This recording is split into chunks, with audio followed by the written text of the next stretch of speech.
Hello everyone, this is the first video for NISM module 10A, that is Investment Advisor. So Investment Advisor consists of two modules, 10A and 10B. This video will cover the contents of 10A module. So before starting with the content, let's look at the assessment structure. There will be 100 questions given to you in the examination. The time duration given will be 2 hours. 25% negative marks for wrong answer. So अगर एक number आपको दिया जाएगा हर एक सही answer के लिए, तो गलत आंसर के लिए आपका 0.25 पॉइंट्स का डिडक्शन किया जाएगा. 60% will be required to pass this exam and the validity of the certificate will be for 3 years. Syllabus outline with weightages. सो यहाँ पे पूरा मैंने आपको कंटेंट शॉर्ट में बताया है कि कौन से यूनिट के अंदर क्या क्या चीज़ें कवर की जाएंगी एंड उनका वेटेज कितना रहेगा. So unit 1 is introduction to Indian financial market. Weightage will be 8%. 100 में से 8 क्वेश्चन आप एक्सपेक्ट कर सकते हो कि फर्स्ट यूनिट में से आएंगे. First unit is a basic introduction about the complete Indian financial market. So क्या क्या फाइनेंशियल मार्केट में होता है, इंडियन इकोनॉमी कैसे वर्क करती है, इंडियन इकोनॉमी के कौन कौन से सेक्टर सबसे ज़्यादा कंट्रीब्यूट करते हैं, ये सारी चीज़ें चैप्टर 1 में बताई है. देन इसमें ये भी बताया है कि फाइनेंशियल मार्केट में कौन कौन से सब सेगमेंट्स होते हैं, लाइक प्राइमरी मार्केट क्या होता है, सेकेंडरी मार्केट क्या होता है, कब कंपनी आईपीओ लॉन्च कर सकती है और कब कंपनी आईपीओ से सक्सेसफुल होने के बाद सेकेंडरी मार्केट में एंटर कर सकती है. What is the structure of the financial market in India. Like इन्होंने इस पूरे स्ट्रक्चर को फाइनेंशियल मार्केट के 6 पार्ट्स में सेग्रीगेट किया है. आपका सिक्योरिटी सेगमेंट हो जाएगा, then we have banking system, then we have pension fund, we have insurance segment. तो ये सब अलग अलग सेगमेंट्स में यहाँ पे डिवाइड किया गया है फाइनेंशियल मार्केट को. और फिर उसमें हर एक पार्टिसिपेंट का रोल भी बताया है. लाइक वहाँ पे डिपॉजिटरीज का क्या रोल होगा, डिपॉजिटरी पार्टिसिपेंट्स का क्या रोल होगा, ब्रोकर्स एंड डीलर्स क्या करेंगे. तो ये सब अलग अलग पार्टिसिपेंट्स जितने भी हैं उन सब का रोल क्या है और उनकी रिस्पॉन्सिबिलिटीज़ क्या है. Lastly in this chapter we will cover the regulators of financial market. Banking system को रेगुलेट किसने किया है, सिक्योरिटी मार्केट का सेबी जैसे आप लोगों को पता होगा रेगुलेटर है, तो सिक्योरिटी मार्केट के रेगुलेटर के बारे में थोड़ा सा डिटेल है. इंश्योरेंस सेक्टर को कौन रेगुलेट करता है, पेंशन फंड्स को कौन रेगुलेट करता है, ये सारी चीज़ें चैप्टर 1 में दी है. So this will actually form a base for the complete module, जहाँ पे आपको ये समझ में आएगा कि पूरे फाइनेंशियल मार्केट का इंट्रोडक्शन या पूरा वर्किंग कैसा होता है. Then in the second unit we have security market segments. तो जो फर्स्ट यूनिट में हमने एक छोटा सा इंट्रोडक्शन देखा था प्राइमरी मार्केट और सेकेंडरी मार्केट का, वो पूरा डिटेल में बताया गया है सिक्योरिटी मार्केट सेगमेंट्स में. तो इसका वेटेज रहेगा 10% का. लगभग 10 क्वेश्चन आप एक्सपेक्ट कर सकते हैं चैप्टर 2 में से. सो सेकेंड चैप्टर में आपको प्राइमरी मार्केट पूरा डिटेल में दिया है, क्या होता है, उसका नेचर कैसा होता है, आईपीओ के बारे में फुल डिस्क्रिप्शन. देन कोई भी कंपनी अगर प्राइमरी मार्केट में आती है तो किस किस टाइप के वो आईपीओ ला सकती है, किस किस टाइप के वो पब्लिक इशू लेके आ सकती है, प्राइवेट प्लेसमेंट कैसा रहेगा, प्राइवेट प्लेसमेंट के कौन कौन से वेज होते हैं, अगर प्रमोटर को अपनी शेयर होल्डिंग कम करनी है, पब्लिक की शेयर होल्डिंग बढ़ानी है, तो कौन सा इशू वो लेके आएगा. एंड अगर कंपनी को और फंड्स अरेंज करने हैं सेकेंडरी मार्केट में आने के बाद, तो सेकेंडरी मार्केट के बाद वो फिर से प्राइमरी मार्केट से और फंड्स कैसे रेज कर सकती है. तो ये सारी चीज़ें चैप्टर नंबर 2 में कवर किया है. देन सेकेंडरी मार्केट को भी इन्होंने बहुत डिटेल में समझाया है, सेकेंडरी मार्केट की वर्किंग कैसी होती है, इन्वेस्टर टू इन्वेस्टर कैसे मनी फ्लो होता है, और फिर इसमें कुछ कॉर्पोरेट एक्शंस बताए हैं जैसे बोनस इशू क्या होता है, डिविडेंड क्या होता है, स्टॉक स्प्लिट के बारे में इन्होंने डिस्क्रिप्शन दिया है. तो ये सारी चीज़ें इन्होंने काफ़ी डिटेल में समझाई है. सो चैप्टर 1 और चैप्टर 2 काफ़ी ज़्यादा लिंक्ड हैं एक दूसरे से, और ये दोनों एक तरह से पूरे मार्केट का आपको एक इंट्रोडक्शन देंगे. सो चैप्टर 1 एंड चैप्टर 2 बहुत ज़्यादा को रिलेटेड है, बहुत ज़्यादा इनके टॉपिक्स कॉमन भी आपको मिलेंगे. Then chapter 3 we have mutual funds. ये सबसे बड़ा यूनिट है इस पूरे मॉड्यूल का. काफ़ी ज़्यादा कंटेंट है, काफ़ी ज़्यादा पेजेस हैं, थोड़ा सा आपको पढ़ने में बोरिंग लग सकता है ये. इसका वेटेज रहेगा 9%. बट जब हम लोग ये चैप्टर पढ़ेंगे, हम लोग जब ये चैप्टर कवर करेंगे या इसके जब आप वीडियोस भी देखेंगे, so even in the live classes and in the videos मैं आपको कुछ अलग वे से बताऊंगा. मैं पहले सारी टर्म्स यहाँ पे कवर करने वाला हूँ कि कौन कौन सी टर्म्स है जो म्यूचुअल फंड्स में यूज़ होती हैं, एंड देन उनका कैसे इम्प्लीमेंटेशन होगा. लाइक एनएवी का पूरा कैलकुलेशन कैसे होता है, नेट एसेट क्या होता है, और हम स्टॉक मार्केट से उसको कैसे कोरिलेट कर सकते हैं, क्योंकि यूजुअली हम लोग डे टू डे रूटीन में स्टॉक मार्केट की टर्म समझते हैं। तो नेट एसेट की जगह हम लोग स्टॉक मार्केट में क्या यूज़ करते हैं? So market capitalization is the term which we use. Then NAV क्या होता है? एनएवी को हम स्टॉक मार्केट से कैसे रिलेट कर सकते हैं? जो आपका शेयर प्राइस होता है स्टॉक मार्केट में, वही आपका म्यूचुअल फंड्स में एनएवी हो जाता है। तो इस टाइप का पूरा को रिलेशन आपको समझाया जाएगा। एंड ये पूरा चैप्टर जो बहुत लेंदी चैप्टर है, ये काफ़ी इंटरेस्टिंग लगेगा आपको और काफ़ी ज़्यादा ईजी लगेगा। तो इसमें से जो भी क्वेश्चन आएंगे वो बहुत ज़्यादा टफ या बहुत ज़्यादा घुमा फिरा के नहीं दिए जाते हैं। सो इसमें हम लोग कवर करेंगे meaning and features of mutual funds, concepts related to mutual funds, regulatory framework आ जाएगा कि कौन रेगुलेट करता है म्यूचुअल फंड्स को, एएमएफआई क्या होता है और सेबी का क्या क्या रोल होता है इसमें, देन टैक्सेशन क्या होता है, म्यूचुअल फंड इन्वेस्टमेंट ऑप्शंस कौन कौन से होते हैं। तो बहुत सारे अलग अलग टाइप के म्यूचुअल फंड्स अवेलेबल है मार्केट में। इंडेक्स फंड्स होते हैं, बैलेंस फंड्स होते हैं, डेट फंड्स होते हैं, इक्विटी फंड्स होते हैं, ब्लू चिप फंड्स होते हैं। तो ये सारे अलग अलग फंड्स में क्या डिफरेंस होता है और किस टाइप के लोगों को, किस टाइप के इन्वेस्टर्स को कौन से फंड में इन्वेस्ट करना चाहिए, तो ये सब यहाँ पे डिटेल में बताया है। देन टैक्स कितना लगता है अगर आप म्यूचुअल फंड खरीदते हैं, म्यूचुअल फंड अगर शॉर्ट टर्म के लिए खरीद लिया तो कितना टैक्स लगेगा, लॉन्ग टर्म के लिए खरीदा तो लॉन्ग टर्म में गेन जब हुआ है तो कितना टैक्स लगेगा आपको। उसके बाद process associated with mutual fund, कौन कौन से प्रोसेस इन्वॉल्व होते हैं, किस किस टाइप के म्यूचुअल फंड यहाँ पे अवेलेबल होते हैं, लाइक डिविडेंड फंड होता है, ग्रोथ फंड होता है। तो डिविडेंड फंड में आपको क्या मिलेगा और ग्रोथ फंड में आपको क्या बेनिफिट मिलेगा, कहाँ पे एनएवी तेज़ी से बढ़ेगा, डायरेक्ट फंड्स क्या होते हैं और रेगुलर फंड क्या होते हैं, ये भी सब इस चैप्टर में एकदम डिटेल में बताया है।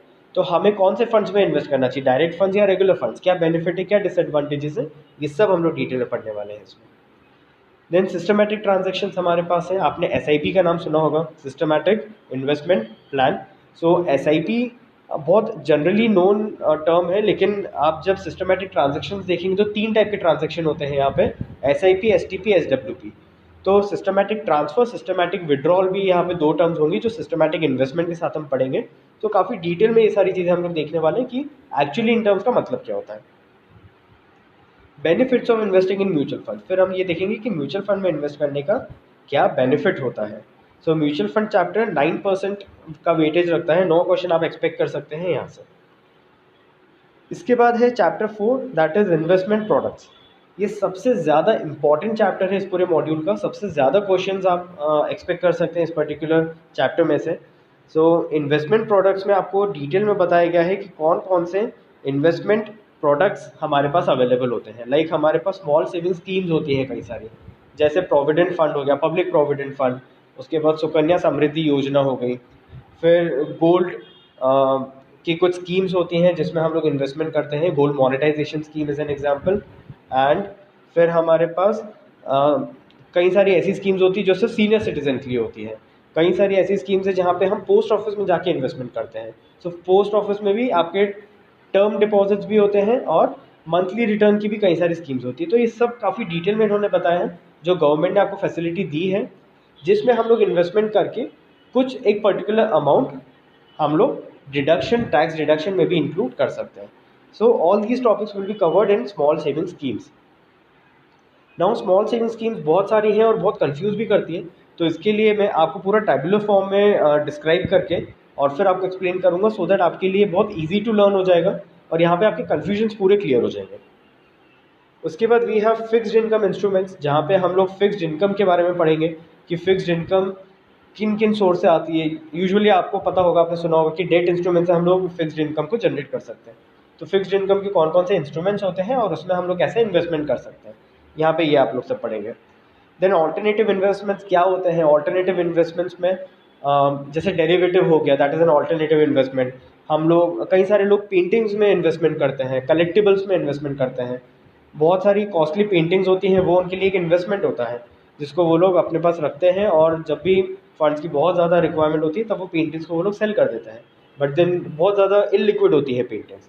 तो ये सारे ऑल्टरनेटिव फंड्स के बारे में हम लोग यहाँ पे पढ़ेंगे कि किस किस टाइप के होते हैं और कहाँ पे हमें इन्वेस्टमेंट करना चाहिए, कौन से इन्वेस्टमेंट्स लिक्विड होते हैं और कौन से इलिक्विड होते हैं।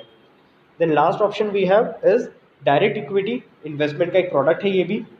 तो डायरेक्ट इक्विटी में आप डायरेक्ट अगर स्टॉक मार्केट में इन्वेस्टमेंट करना चाहते हैं तो हमें क्या देख के इन्वेस्टमेंट करना चाहिए। यहाँ पे कुछ क्वांटिटेटिव मेजर्स बताए गए हैं, जैसे प्राइस इक्विटी रेशियो इन्होंने एक्सप्लेन किया है कि उसको देख के हमें कैसे इन्वेस्टमेंट करना चाहिए।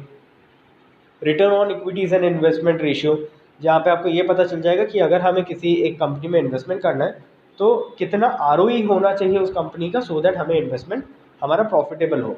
डिविडेंड की हमारी एक्सपेक्टेशन कितनी होती है, डिविडेंड यील्ड कितना होना चाहिए, ये सारे कैलकुलेशंस बेसिक इसमें बताए गए हैं।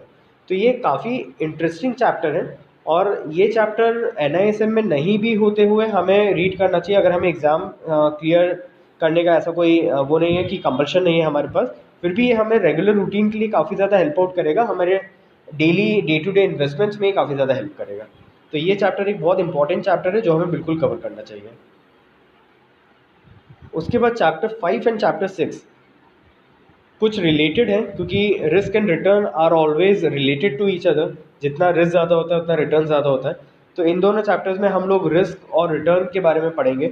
सो चैप्टर 5 में हम लोग ये देखेंगे कि रिस्क को हम लोग कैसे मेजर करते हैं, और चैप्टर 6 में हम लोग देखेंगे कि रिटर्न्स को हम लोग कैसे मेजर करते हैं। दोनों चैप्टर्स 7% का वेटेज रखेंगे। सो चैप्टर 5th में हम लोग रिस्क के बारे में पढ़ेंगे कि रिस्क एक्चुअली होती क्या है, रिस्क को मेजर कैसे करते हैं, और कौन कौन से टाइप की रिस्क होती है, सिस्टमैटिक रिस्क और अनसिस्टमैटिक रिस्क में क्या डिफरेंस होता है, कैसे ये दोनों एक दूसरे से अलग होती हैं। देन हम लोग ये देखेंगे कि मेजर कैसे कर सकते हैं हम लोग रिस्क को। स्टैंडर्ड डेविएशन आपने नाम सुना होगा, तो कैसे हम लोग स्टैंडर्ड डेविएशन और वेरिएंस को यूज़ करते हुए यहाँ पे समझ सकते हैं कि रिस्क कौन से इन्वेस्टमेंट में ज़्यादा है और कौन से इन्वेस्टमेंट में कम है। अब इसमें कुछ ऐसे क्वेश्चंस आ सकते हैं आपके पास जहाँ पे आपको ये बता दिया जाएगा कि अलग अलग कुछ पोर्टफोलियोज़ हैं। जैसे एक पोर्टफोलियो है जिसमें आपके पास कई सारे स्टॉक्स हैं। ए स्टॉक है जिसमें आपका जो रिस्क है वो 1% का है, बी स्टॉक है जिसमें आपको जो रिस्क है वो 2% का है। तो ऐसे अलग अलग आपको स्टॉक्स का पोर्टफोलियो बना के दे दिया, और फिर दो पोर्टफोलियो के बीच में आपको कंपेयर करना होगा कि कौन सा पोर्टफोलियो ज़्यादा रिस्की है। तो बेसिक से कैलकुलेशन होते हैं, बहुत इजी कैलकुलेशन होते हैं, बट यूजुअली हमें उनके फॉर्मूले नहीं पता होते हैं या कैसे कैलकुलेट करना है हमें वो नहीं पता होता है। तो वो सारी चीज़ें हम लोग इस पर्टिकुलर चैप्टर में देखेंगे। उसके बाद हमारे पास है मेजरिंग इन्वेस्टमेंट रिटर्न्स। तो इस चैप्टर में हम लोग रिटर्न्स को मेजर करना सीखेंगे कि कैसे रिटर्न्स को मेजर करना है। लाइक आपके जो रिटर्न्स होते हैं वो एनुअलाइज भी हो सकते हैं। कई सारे रिटर्न्स आप CAGR के थ्रू कैलकुलेट कर सकते हैं, जहाँ पे कंपाउंडेड रिटर्न्स आप लोग देखेंगे। तो कौन कौन से अलग अलग टाइप के रिटर्न्स होते हैं ये हम लोग यहाँ पे देखेंगे। उसके बाद कंपाउंडिंग के बारे में हम कंसेप्ट समझेंगे कि कंपाउंडिंग कैसे होती है और उसका क्या फॉर्मूला होता है। रियल रेट और नॉमिनल रेट में क्या डिफरेंस होता है। लाइक अगर बैंक ने आपको बोला कि हम 8% आपको FD का रिटर्न प्रोवाइड करेंगे, और आपने देखा कि 5% तो हमारा इन्फ्लेशन बढ़ रहा है, तो जो बैंक ने आपको रेट दिया 8% वो तो नॉमिनल रेट है। रियल रेट आपके हाथ में कितना आ रहा है, तो आपको एक्चुअली इन हैंड कितना रिटर्न मिलेगा वो हमें कैलकुलेट करना है, यहाँ पे देखना होगा। देन टैक्स एडजस्टेड रिटर्न, अगर आपने इन्वेस्टमेंट किया है और वो इन्वेस्टमेंट आपको एनुअली 10% का रिटर्न देता है, लेकिन आप 30% के टैक्स स्लैब में आते हैं, तो एक्चुअली आपके हाथ में कितना रिटर्न आ रहा है। सो ये सारी चीज़ें भी हम लोग देखेंगे, टैक्स एडजस्ट करने के बाद हमें कितना रिटर्न मिल रहा है। And lastly we have risk adjusted returns. तो रिस्क एडजस्टेड रिटर्न में हम लोग रिस्क को एडजस्ट करने के बाद हमारे पास कितना रिटर्न है, क्योंकि रिस्क ज़्यादा है तो हम ज़्यादा रिटर्न एक्सपेक्ट करेंगे। तो ज़्यादा रिस्क वाले इन्वेस्टमेंट में अगर हम लोग इन्वेस्ट करते हैं तो वहाँ पे हमें रिस्क एडजस्ट करने के बाद कितना रिटर्न मिलता है वो हम लोग कैलकुलेट करेंगे। तो यहाँ पे यूजुअली दो रेशियोज़ पढ़ाए जाते हैं, जिसमें से एक रेशियो कई बार एग्जाम में आता ही आता है, दोनों में से कोई भी एक। So Treynor ratio and Sharpe ratio, ये दोनों हम लोग यहाँ पे डिटेल में समझेंगे। उसके बाद हमारे पास है chapter 7 concept of financial planning. इसका वेटेज सबसे कम है, बहुत कम वेटेज इसका है, सिर्फ 4%, या सिर्फ 4 से 5 क्वेश्चन इस चैप्टर में से आएंगे। बट स्टिल ये वाला चैप्टर बहुत ज़्यादा इंपॉर्टेंट है, क्योंकि 7th चैप्टर के बाद के जितने भी चैप्टर्स हैं उन सब का बेस फॉर्म किया है 7th चैप्टर ने। तो 7th चैप्टर हमें ये बताएगा कि आगे आने वाले चैप्टर्स में क्या क्या पढ़ाया जाएगा। सो आगे के चैप्टर्स आप जब देखेंगे, asset allocation, insurance planning, retirement planning, so इन सब के बारे में छोटा छोटा सा डिस्क्रिप्शन दिया है आपको इस चैप्टर में, जो कि है chapter number 7 concept of financial planning. एक बार देख लेते हैं कि फाइनेंशियल प्लानिंग में क्या क्या टॉपिक्स हैं। तो यहाँ पे आपको फाइनेंशियल प्लानिंग कैसे करते हैं वो बताया है। उसके बाद नीड क्या है, स्कोप क्या है, फाइनेंशियल एडवाइजरी और एग्जीक्यूशन क्या होता है। तो कई सारी एग्जीक्यूशन बेस्ड सर्विसेज होती हैं, तो वो कौन सी सर्विसेज होती हैं, और कई सारी डिस्ट्रीब्यूशन बेस्ड सर्विसेज होती हैं। तो इन दोनों में डिफरेंस क्या है वो यहाँ पे बताया है। देन एक बेस इन्होंने बताया असेट, लायबिलिटीज और नेटवर्थ के बारे में, एक इक्वेशन है जो हमें आगे काफ़ी काम आएगी, और फिर फाइनेंशियल प्लानिंग, डिलीवरी प्रोसेस। तो ये सब बेसिक टॉपिक्स है जो आगे आने वाले चैप्टर्स में हमें हेल्प आउट करेंगे। उसके बाद हमारे पास है चैप्टर नंबर 8 जो कि है asset allocation and investment strategies. तो asset allocation and investment strategies, again इसका भी वेटेज काफ़ी कम है और इसका वेटेज है सिर्फ 5% का। सो इस चैप्टर में आपको ये पता है कि कौन कौन से अलग अलग एसेट्स हमारे पास अवेलेबल होते हैं, like equity is an asset, that is an asset. तो ये अलग अलग एसेट में हम लोग कितना इन्वेस्टमेंट करते हैं और कैसे हम उसमें इन्वेस्टमेंट कर सकते हैं। सो इस चैप्टर में बेसिकली हमें ये पढ़ना होगा कि एसेट का इन्वेस्टमेंट हमें किस टाइप से करना चाहिए और कौन से एज ग्रुप में अगर हम हैं, या हमारा अगर कोई स्पेसिफिक क्राइटेरिया है तो उसके अकॉर्डिंग हम लोग कितना इन्वेस्टमेंट और कौन से एसेट में इन्वेस्टमेंट कर सकते हैं। इस चैप्टर में आपको कई सारे मॉडल पोर्टफोलियोज भी बताएं कि अगर कोई पर्सन है जिसका एज 20 to 30 की रेंज में है तो फिर उसे कहाँ कहाँ इन्वेस्टमेंट करना चाहिए। कोई पर्सन है जिसका एज ग्रुप 60 to 70 की एज में है, तब उस टाइम पे उसे कहाँ पे इन्वेस्टमेंट करना चाहिए। तो ये सारी चीज़ें इसमें इन्होंने एक्सप्लेन की है। उसके बाद chapter 9 we have insurance planning. Chapter 9 में यहाँ पे बताया गया है कि नीड क्या है इंश्योरेंस की, उसके बाद इंश्योरेंस का इंश्योरेबल रिस्क क्या होता है, रिक्वायरमेंट क्या होता है इंश्योरेबल रिस्क। लाइक हम लोग इंश्योरेंस किस चीज़ का करवाते हैं, जिसके लिए हमें कोई भी फाइनेंशियल लॉस एक्सपेक्टेड है। अगर कोई ऐसी चीज़ है जिसमें फाइनेंशियल लॉस एक्सपेक्टेड है, हम यूजुअली उसी चीज़ का इंश्योरेंस करवाते हैं। सो अगर कोई पर्सन बीमार पड़ जाए तो उसे हॉस्पिटल जाना होगा और हॉस्पिटल में उसका कुछ एक्सपेंस होगा, तो वो उसका एक फाइनेंशियल लॉस है। अगर किसी पर्सन की डेथ हो जाती है तो उसकी इन फ्यूचर पे जो इनकम आने वाली थी वो बंद हो जाएगी, तो वो भी एक फाइनेंशियल लॉस है। तो ये सब अलग अलग टाइप के इंश्योरेबल इंटरेस्ट क्या होते हैं वो यहाँ पे हम समझेंगे। स्टेप्स इन इंश्योरेंस प्लानिंग, हमें क्या क्या देख के इंश्योरेंस प्लानिंग करनी चाहिए। इसमें यह भी बताया है कि इंश्योरेंस हमें कभी भी प्रॉफिट के लिए नहीं करना चाहिए। Insurance is not a profit making strategy. Insurance में हम लोग अपना रिस्क कवर कर रहे हैं, सिर्फ बेसिकली हम अपना रिस्क ट्रांसफ़र कर रहे हैं दूसरी कंपनी के ऊपर। सो ऐसा नहीं करना चाहिए हमें कि लाइफ इंश्योरेंस हमें अगर करना है तो हमने 2 करोड़ 3 करोड़ का कर दिया कि जब भी डेथ होगी तो फैमिली को 2-3 करोड़ मिल जाएंगे, बिकॉज ये प्रॉफिट मेकिंग स्ट्रैटेजी नहीं है। यहाँ पे आप सिर्फ अपनी रिस्क कवर कर रहे हैं। तो कितना इंश्योरेंस आपको करवाना चाहिए ये हमें पता चलेगा जब हम कैलकुलेट करेंगे ह्यूमन लाइफ वैल्यू। तो इसमें हमें जो लास्ट चैप्टर आपने देखा यहाँ पे last topic life insurance need analysis, तो यहाँ पे हम लोग ह्यूमन लाइफ वैल्यू को कैलकुलेट करेंगे और हर एक पर्सन की एक लाइफ वैल्यू होती है, तो वो ह्यूमन लाइफ वैल्यू कैलकुलेट करके हम बताएंगे कि कितना इन्वेस्टमेंट या कितना सम अश्योर्ड के लिए उसे लाइफ इंश्योरेंस करवाना चाहिए। उसके बाद अलग अलग इंश्योरेंस प्रोडक्ट्स इसमें हैं और लाइफ इंश्योरेंस और नॉन लाइफ इंश्योरेंस प्रोडक्ट्स कौन कौन से हैं उनमें डिफ्रेंशिएट किया गया है। चैप्टर 10 में रिटायरमेंट प्लानिंग के बारे में बताया है, रिटायरमेंट प्लानिंग कैसे करनी है, हमें कॉर्पस कैसे बनाना है। सो अगर आपका एम है कि मुझे रिटायरमेंट के टाइम पे 1 करोड़ रुपए चाहिए, तो वो 1 करोड़ आज का एस्टिमेशन है। आप अगर रिटायरमेंट 30 ईयर्स के बाद लेने वाले हैं तो उस टाइम पे कहीं ज़्यादा अमाउंट का वैल्यू होगा जो 1 करोड़ के बराबर होगा, जो आज के 1 करोड़ के बराबर होगा। तो कितना अमाउंट हमें सेव करना होगा एवरी मंथ आज से लेके, सो दैट हम लोग रिटायरमेंट के टाइम तक 1 करोड़ तक पहुंच पाएँ, जो आज की वैल्यू का 1 करोड़ है। सो ये सारी चीज़ें हम लोग इस पर्टिकुलर चैप्टर में पढ़ेंगे। तो इसमें डिटरमाइनिंग रिटायरमेंट कॉर्पस होगा, एस्टिमेटिंग रिटायरमेंट कॉर्पस होगा। ये चैप्टर हम लोग बेसिकली एक्सेल पे पढ़ने वाले हैं।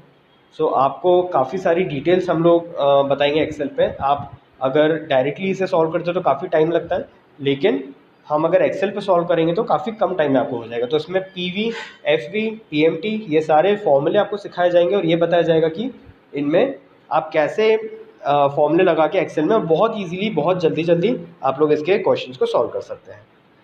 देन कुछ रिटायरमेंट प्रोडक्ट्स होते हैं जैसे एनपीएस हो गया, नेशनल पेंशन स्कीम है। तो ये सब अलग अलग प्रोडक्ट्स में आप कैसे इन्वेस्टमेंट आज से ही शुरू कर सकते हैं, सो दैट आपके रिटायरमेंट के टाइम पे ये आपको एक रेगुलर इनकम प्रोवाइड करना शुरू कर दें। टैक्स एंड एस्टेट प्लानिंग, इस चैप्टर में हम ये देखेंगे कि टैक्स हमें कितना पे करना पड़ेगा अगर हमारी इनकम एक पर्टिकुलर स्लैब में है। तो अलग अलग टैक्स के rules, tax principles and investment products यहाँ पे बताए हैं। उसके बाद एस्टेट प्लानिंग में हमने ये देखा है कि हमें अपना एस्टेट कैसे फॉर्म करना चाहिए। तो विल क्या होती है, विल कैसे बनाई जाती है, विल में क्या क्या चीज़ें आनी चाहिए, विल को हम रजिस्टर कैसे करें, या एक रजिस्टर्ड विल की वैल्यू ज़्यादा है या अनरजिस्टर्ड विल या नॉन रजिस्टर्ड विल भी चलेगी। पावर ऑफ अटॉर्नी के बारे में इसमें कई सारी चीज़ें बताई हैं। तो ये सब कुछ है जहाँ पे आपको पूरा डिटेल पता चलेगा कि एक एस्टेट की प्लानिंग हमें कैसे करना चाहिए कि हमारे बाद या हमारी एब्सेंस में हमारे असेट्स को कौन हैंडल करेगा और कैसे हैंडल करेगा। तो ये सब आप देखेंगे टैक्स एंड एस्टेट प्लानिंग में। Last chapter we have regulatory environment and ethical issues. यहाँ पे आपको पूरा रेगुलेशंस से रिलेटेड डिस्क्रिप्शन मिलेगा कि कौन कौन से रेगुलेशंस हैं और कौन कौन से रेगुलेशंस बनाए गए हैं किसी भी एक पर्टिकुलर इन्वेस्टमेंट के लिए। सो एसआरओ जैसे है तो एसआरओ का रोल क्या है, अलग अलग जो दूसरे रेगुलेटर्स हैं उनके रोल क्या हैं, कुछ एथिकल इश्यूज यहाँ पे एक्सप्लेन किए गए हैं। सो यहाँ पे अलग अलग रूल्स एंड रेगुलेशंस हैं जो काफ़ी डिटेल में पता है और ये हमें पढ़ने पड़ेंगे, ये हमें एक्चुअली मगअप करने पड़ेंगे क्योंकि कई सारे रूल्स ऐसे हैं जो आपको मगअप ही करने पड़ेंगे। एथिकल इश्यूज और रेगुलेटरी एनवायरनमेंट में कई सारे ऐसे टॉपिक्स हैं जिनमें से आज तक एक भी क्वेश्चन नहीं आया है। तो वो टॉपिक्स भी मैं आपको बता दूंगा कि ऐसे कौन कौन से टॉपिक्स हैं जहाँ से कोई भी क्वेश्चन अभी तक नहीं आया है। कई सारे एथिकल वाले टॉपिक्स हैं जहाँ से क्वेश्चंस नहीं बनते हैं, बट वो क्योंकि चैप्टर में है तो हमें रीड आउट करना पड़ेगा। सो एक सुपरफिशियल वे में हम लोग उसे पढ़ेंगे, बहुत ज़्यादा डिटेल में हम लोग उसके नहीं जाएंगे। So that is all about the content of this particular module. तो एक बार हम लोग वेटेज एक बार फिर से देख लेते हैं चैप्टर 10 ऑनवर्ड, क्योंकि हमने सिर्फ यूनिट का डिस्क्रिप्शन देख लिया था। सो यूनिट 8 का वेटेज हमने देखा था 5%, देन यूनिट 9, 10, 11 तीनों का वेटेज रहेगा 10-10%। सो ये तीनों बहुत इंपॉर्टेंट यूनिट्स हैं। देन यूनिट 12 हमारे पास है 8% का वेटेज। तो यहाँ पे सारे के सारे चैप्टर्स आप देखेंगे आखिरी के काफ़ी ज़्यादा वेटेज रखते हैं। चैप्टर 7 और चैप्टर 8 का वेटेज काफ़ी कम है, 4% और 5%, एंड देन इनिशियल चैप्टर्स का अगेन वेटेज काफ़ी ज़्यादा है। तो ये सब हम लोग प्रॉपरली देखेंगे कि कितना टॉपिक्स इंपॉर्टेंट है, और जो जो टॉपिक्स इंपॉर्टेंट है हम लोग उन्हीं पे थोड़ा सा टाइम ज़्यादा देंगे, और जो टॉपिक बहुत ज़्यादा इंपॉर्टेंट नहीं है उन्हें हम लोग सिर्फ एक सुपरफिशियली देखेंगे ताकि आपको कंसेप्ट पता चले और आपको लॉजिक पता रहे उनके बारे में। अगर कोई क्वेश्चन आता है so you can easily answer those. So thank you everyone for listening and watching this particular video. So अगर आपको कोई भी क्वेरी है, आपको नोट्स चाहिए इस मॉड्यूल से रिलेटेड, हमारे आगे आने वाले चैप्टर्स में, आगे आने वाले वीडियोस में सारे चैप्टर्स कवर्ड रहेंगे। सो आपको पता चलता रहेगा कि कौन से चैप्टर में क्या है, आप इजीली पढ़ भी सकते हैं। But if you want live classes, if you want notes और you have any query, you can contact us on this particular number which is given in the video. So thank you for watching the video. Please like and share. Thank you.